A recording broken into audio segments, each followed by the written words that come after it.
How many times this year did you quietly feel yourself slipping into a weaker version of who you truly are? Not in dramatic ways, but in small, heavy moments. The days you felt tired for no reason, the nights you replayed the same mistakes, the moments you promised yourself you'd change, yet found yourself repeating the same cycle again. You're not alone.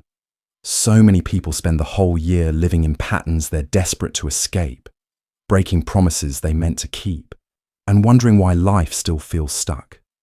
Buddhist wisdom says this suffering doesn't come from failure. It comes from clinging to an old self that no longer fits the life you want to live. When you hold on to outdated identities, wounded habits, and familiar excuses, your spirit grows dim. The weight builds, and slowly you start confusing survival with growth. But the truth is simple. The weaker version of you isn't the real you. It's just the version you've outgrown.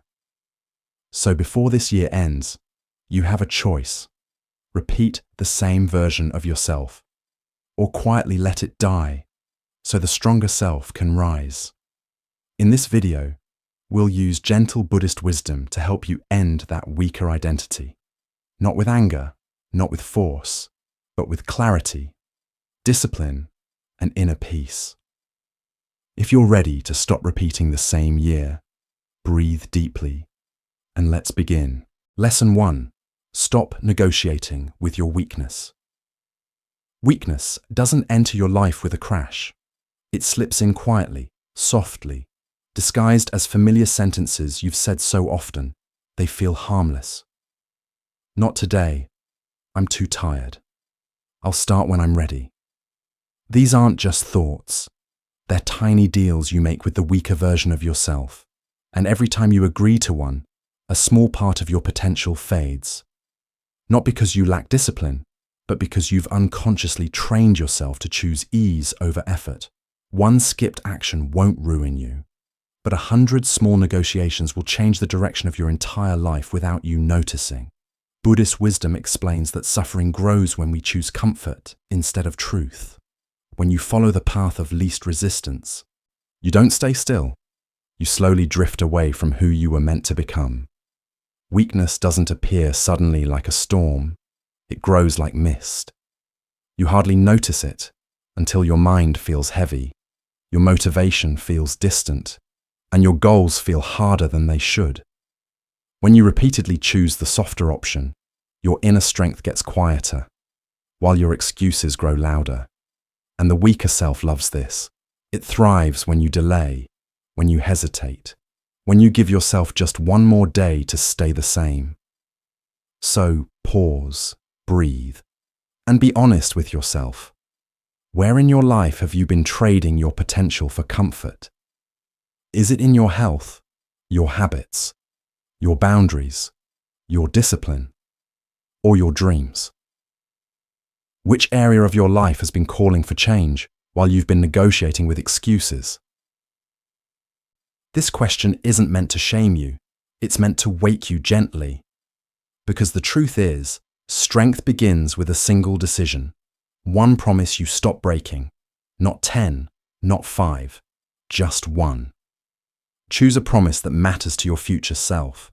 Something small, simple, and non-negotiable. Keep it every day, even when you don't feel ready. Protect it like a sacred flame. And with every day you honor that promise, you weaken the old version of you and strengthen the one who's finally ready to rise. Lesson 2. The old self must die before the new one can breathe. There is a version of you that has been holding on for far too long, not because it is strong, but because it is familiar. The old self clings to outdated roles, patterns, and stories that once protected you, but now quietly suffocate you. It whispers things like, "This is just who I am," even when that identity no longer fits the life you're trying to grow into. We all carry these inner shells, beliefs we never questioned, habits we've outgrown, and emotional patterns that repeat simply because they feel known. But staying inside that shell, even when it cracks and tightens around you, slowly becomes a kind of self-imprisonment. Imagine a snake refusing to shed its old skin. At first, the skin feels protective. Then it becomes tight, then painful, and eventually, it becomes impossible to breathe inside it. That is exactly how the old self operates. It is not evil. It is outdated. It represents the version of you that survived past chapters, but cannot lead you into the next one. Buddhist wisdom reminds us that rebirth is not one dramatic moment. It is a continuous act of letting go, a quiet release, a gentle exhale, a steady decision to stop carrying the weight of who you no longer are. So pause and look inward. Which version of "this is just who I am" has become your cage? What belief about yourself no longer feels true, yet you still carry it because it once made sense? Maybe you've outgrown the identity of being the quiet one, the weak one, the broken one, the inconsistent one, or the fearful one. Maybe there is a story you tell yourself that has expired, but you keep repeating it because it feels safe. Now ask yourself honestly, what identity or story are you ready to stop carrying into the next year? Choose just one. Place it down. Let it die gently, not with anger, but with gratitude for the role it once played. Because the moment you stop defending the old identity, the new version of you finally gets room to breathe and rise. Lesson 3. Discipline as a quiet form of self-respect. Most people think discipline is harsh, a rigid force, a punishment, a burden. But real discipline is far softer than the world makes it seem. It is a quiet, steady form of self-respect. It is the way you show up for the person you want to become, even when your feelings pull you in another direction. When you keep skipping the actions that matter, you're not being lazy. You're slowly teaching yourself that your future doesn't deserve your effort today. And with every broken routine, every neglected practice, every abandoned promise, the weaker version of you grows stronger, while your true potential grows dimmer.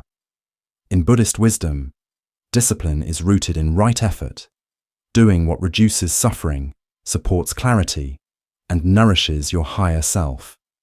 It is not about force. It is about alignment. It's choosing the small action that leads you toward peace instead of the easy choice that leads you back into old patterns. Think of discipline like a small candle inside your chest. It doesn't roar. It doesn't demand. It simply glows.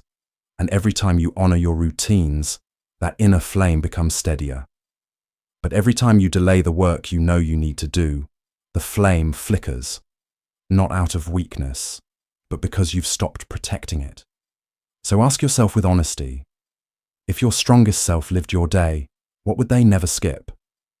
Would they skip the practice that grounds them, the habits that strengthen them, the small rituals that keep them clear and centered?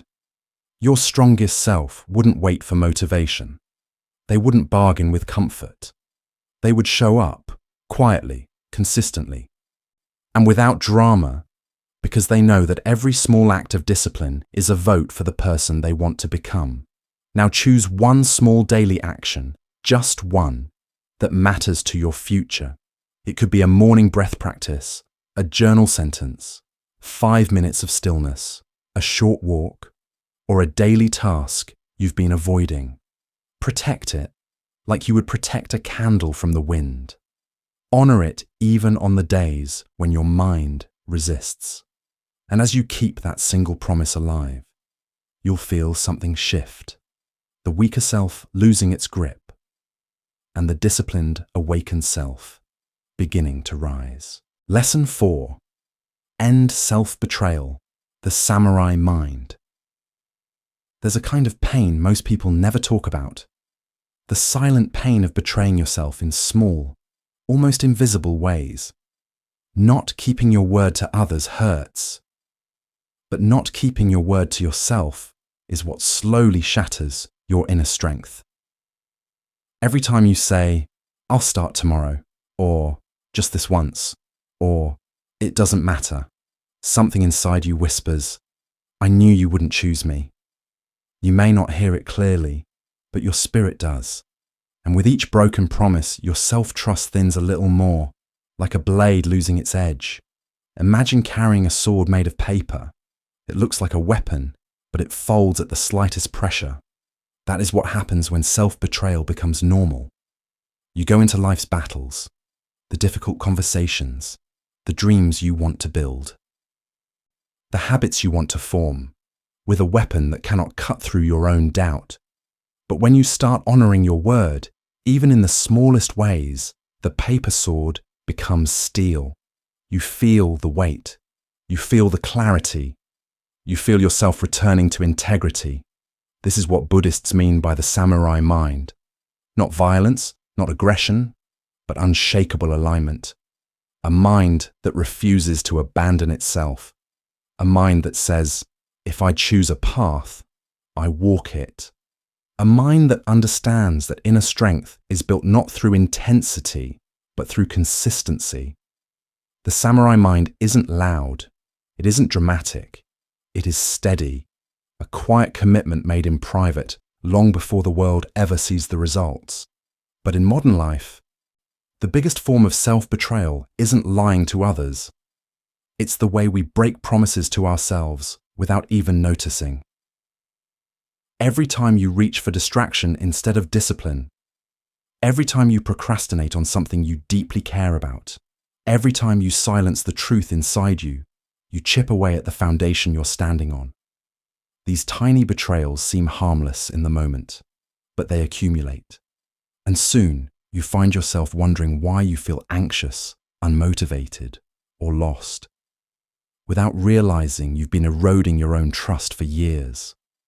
So pause and look inward. Where do you betray yourself the most? Is it in your health, your emotional boundaries, your morning routine, your personal goals, your spiritual practices? The answer usually comes fast. Your heart already knows. Now choose one small promise you will keep today.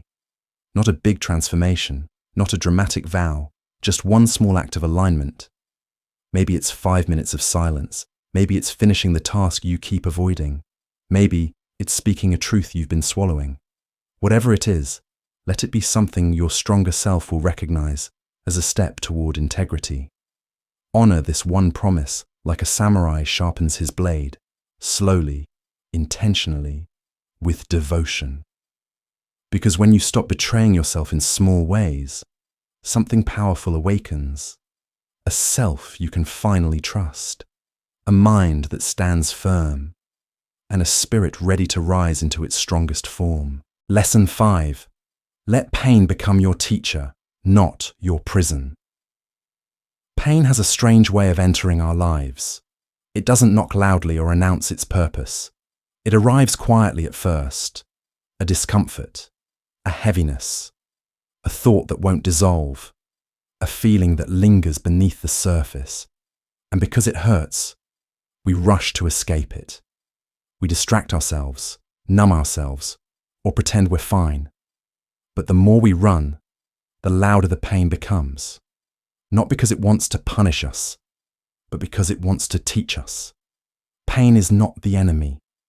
Pain is a messenger. It points directly to the parts of your life that are out of alignment, the places where something must shift if you want to grow. Imagine your pain as a sculptor, not one that destroys, but one that chisels away everything that is not your true self. Every strike removes a layer of illusion, an outdated belief, a harmful habit, an attachment you've clung to for too long. Yes, the sculpting hurts. Every strike feels personal, but the sculptor isn't trying to break you. It's trying to reveal the shape you were always meant to become. In Buddhist wisdom, this is the essence of suffering. It appears when we cling to something that no longer serves us, or resist something that life is trying to show us.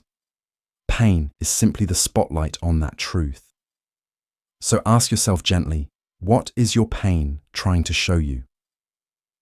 If you sit with it, not fight it, not fear it, what is the message hidden underneath the feeling? Maybe your anxiety is telling you that a boundary has been crossed. Maybe your sadness is revealing where you've abandoned your own heart. Maybe your frustration is pointing toward a habit that's out of alignment with your values. Maybe your loneliness is reminding you to reconnect with yourself before seeking love outside. Look honestly, what boundary, truth, or habit is your pain pointing to?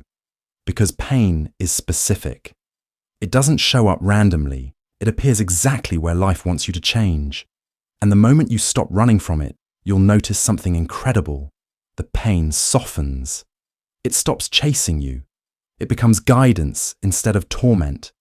Today, choose one pain, just one, that you've been avoiding. Sit with it for a few minutes.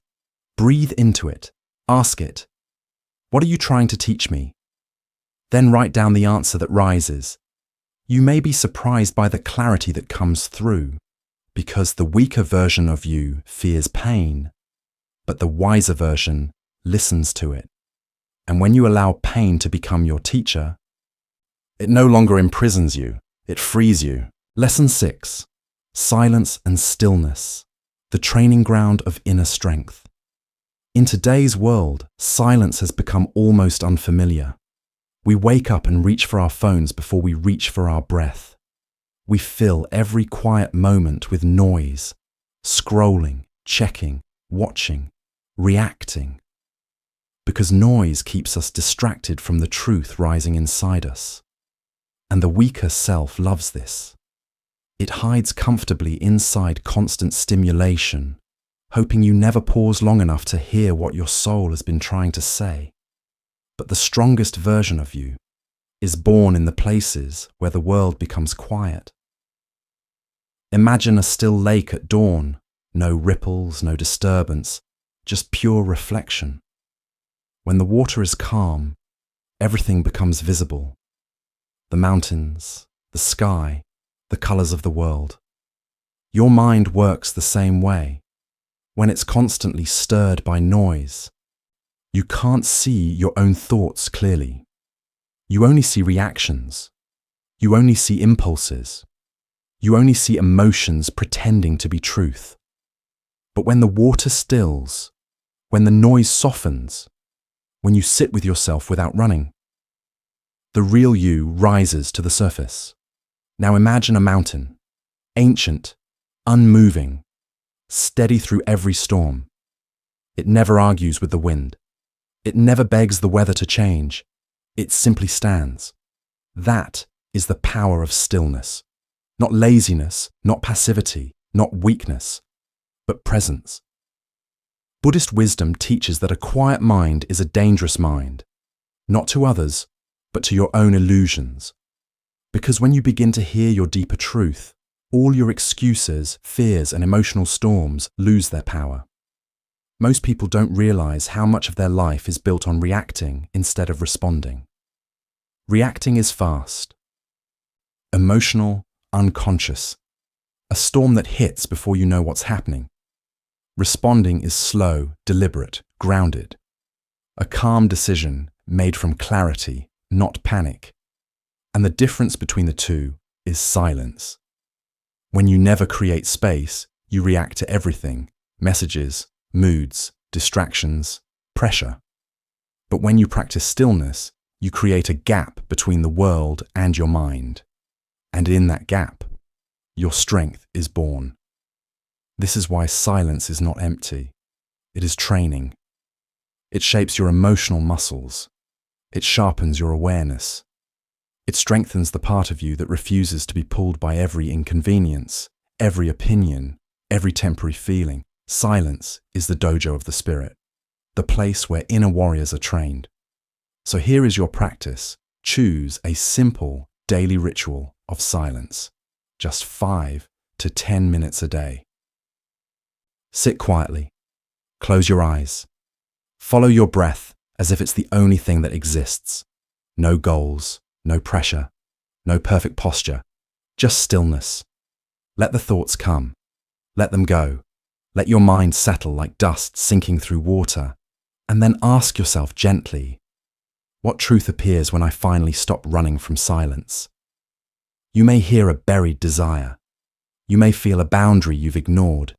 You may sense a wound that needs healing, or a calling you've been afraid to answer. Whatever rises, trust it, because the weaker version of you fears silence, but the stronger version is born in it, and every quiet moment you honor becomes a step toward the inner strength that cannot be shaken by noise, pressure, or storms. Lesson 7. Rise above emotional gravity.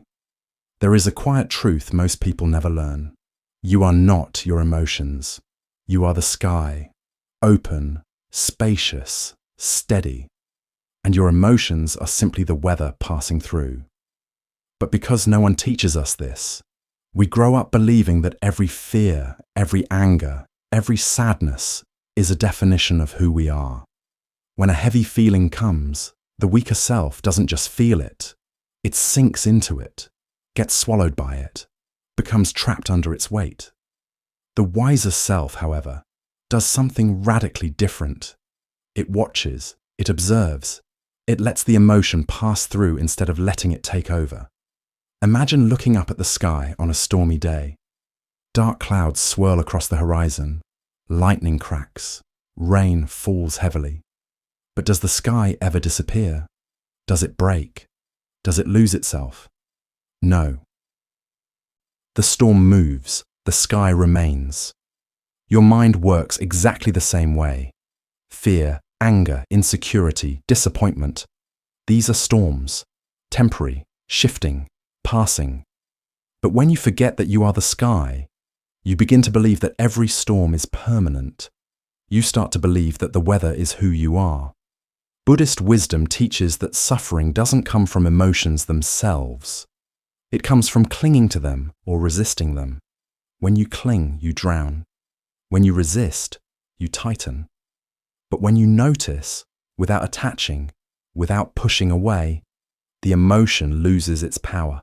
It becomes what it truly is, a message, a moment, a movement, not your identity. So pause and ask yourself honestly, which emotion drags you down the most? Is it fear of failing? Fear of judgment? Is it anger that rises too quickly? A sadness that lingers quietly? An insecurity that whispers, "You're not enough"? Whatever it is, understand this. The emotion is trying to show you something before it passes. Fear may point toward a growth you've avoided. Anger may highlight a boundary you've ignored. Sadness may reveal a place where your heart needs gentleness. Insecurity may expose an old story you've never updated. Emotions aren't your enemies.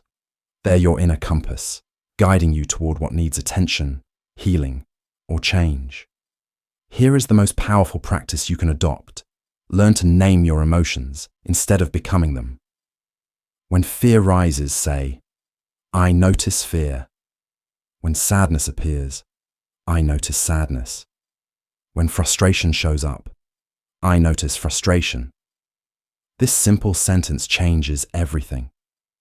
You shift from being inside the emotion to being the observer of it. You create space. You rise above emotional gravity. And suddenly, you're no longer drowning. You're watching the waves from the shore. The weaker self gets pulled by every feeling, chases every mood, reacts to every emotional storm.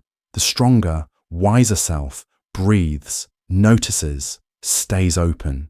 It says, "This emotion is here, but it is not me."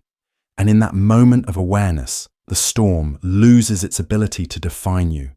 So today, give yourself the gift of that space. The next time an emotion rises, don't fight it. Don't cling to it. Don't drown in it. Simply notice it, name it, allow it, and let it pass like clouds drifting across the vastness of your inner sky. Because emotions are weather, but you are the sky that no storm can contain. Bonus lesson. Quiet rebirth, choosing who enters the new year. Rebirth is often imagined as a loud transformation, a dramatic moment where everything changes at once. But real rebirth is far quieter. It happens in the small, private decisions you make when no one is watching. It begins with a whisper inside your chest that says, I cannot continue living as the weaker version of myself. And then, slowly, breath by breath, action by action, you begin choosing differently, not perfectly, not instantly, but consistently enough that a new self starts to take shape. Imagine an inner altar, a small sacred space deep within you. It isn't grand, it isn't decorated, it is simple, quiet, untouched by the noise of the world. This is where rebirth truly happens. In your mind's eye, place the old version of yourself on that altar, not with anger, not with shame, but with gratitude. This old self survived things, endured things, and carried you to this moment. But now its time is over. It cannot walk into the next year with you. It doesn't belong in the new chapter you're trying to build. So you bow your head gently and you walk away, lightly, clearly, certain. Buddhist wisdom teaches that rebirth does not happen once a year or once in a lifetime. It happens every moment you choose a different response. Every moment you interrupt a pattern. Every moment you choose discipline instead of distraction. Every moment you speak truth instead of excuses. Every moment you act from clarity instead of fear. In these moments, you are reborn, even if no one else notices. Because the world measures your life by what it sees, but your spirit measures your life by what you choose. So ask yourself honestly, what must end now? What pattern has lived long enough inside you? Self-doubt, procrastination, running from silence, seeking validation, emotional escape. Which part of you has been quietly draining your power and is ready to be released? Then breathe and ask, what must begin? What new discipline? What truth? What boundary? What ritual of silence or honesty or self-respect needs to enter your days? Rebirth is not about becoming someone new all at once. It's about choosing one new action that your future self can depend on. Because the strongest identity you'll ever build doesn't come from motivation. It comes from small, steady decisions repeated until the old version of you no longer feels like home. So today, choose the identity you want to carry into the next chapter. Say it quietly in your mind. I choose to be the version of myself who shows up, tells the truth, honors discipline, listens to silence, protects peace, respects their own potential. Name the identity. Claim it gently. And let your next breath be the first step into that new life. Because this is what quiet rebirth truly is. Not a dramatic transformation, but a sacred decision to stop returning to the weaker self and to walk forward as the person you were born to become. Take a slow breath. Let your shoulders soften. And hear this gently. You don't need a dramatic miracle to change your life. You don't need to become a new person overnight. You only need to stop walking back to the version of yourself that has already lived its purpose. The weaker self isn't your enemy. It's simply outdated. And before this year ends, you have the quiet power to let it go. If you've failed many times before, it's okay. Truly. You're not broken and you're not behind. You're human, learning, unlearning, trying again. Every stumble has brought you closer to clarity. And today, you are still allowed to choose a stronger identity, a kinder identity. An identity that treats your future with respect rather than hesitation. Nothing you've done has disqualified you from becoming who you want to be. Not one thing. Because growth is not loud. It doesn't rush. It doesn't demand attention. Growth is quiet, steady, and deeply personal. It belongs to the moments when you keep one small promise to yourself. It grows in silence, in reflection, in the tiny spaces where you choose discipline over delay, truth over distraction, awareness over impulse. Each small promise kept is a step away from the old self and a step toward the life waiting for you. So ask yourself softly, who will you choose to be before this year ends? Not someday, not eventually, but now. In this breath, in this moment, in the quiet place inside your heart that knows the answer. If this video brought clarity to your path, feel free to share your intention in the comments by writing, "My stronger self begins now." And if you'd like more Buddhist wisdom spoken gently to your heart, you're always welcome to subscribe and walk this journey with us.